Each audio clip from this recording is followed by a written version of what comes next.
working on our information writing, and one thing you need to really keep in mind if you're doing research is that you need to keep track of the sources that you're using, whether it's online or in a book or another person. And you need to, we'll talk more in class about, what are some ways to officially cite it, and then what are some ways to maybe do it in a less formal way, and you can choose the ways that you might want to do that. Today's mini lesson talks about that. It says, information writers support their writing with other sources. Putting information into their own words, that's key, because we don't want to plagiarize.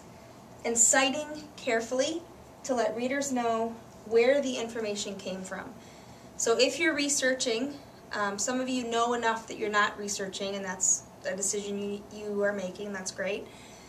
But if you are even using maybe a picture or something else for your, like I'm using photos, but I'm taking them, so I wouldn't have to cite those. But if you're finding pictures, sometimes you might want to cite those. If you are, I'm getting information about Sid Meier from Wikipedia and a couple other places, so I'm going to want to, the way I'm doing it is reading it over and then not looking at it, because then you have a tendency to want to write down everything that they've said, and you want to really move away from that. You want to try to put it in your own words. So I usually look at the site, the website, with an S, site, and with my eyes, I'm seeing it.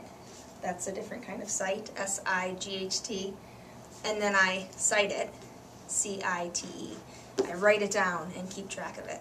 So I'm looking at Wikipedia, taking what I can from that, not looking at the computer screen, writing in my own words on my Weebly about him, and then maybe going back to check and make sure I get facts like his birth date. That's something I can take directly and put in, because you can't really reword that. So it's a tricky business, not plagiarizing, but it's something you should work hard at if you are using other sources, which you should check into if you have holes in your information writing. Have a great weekend, and I'll see you on Monday.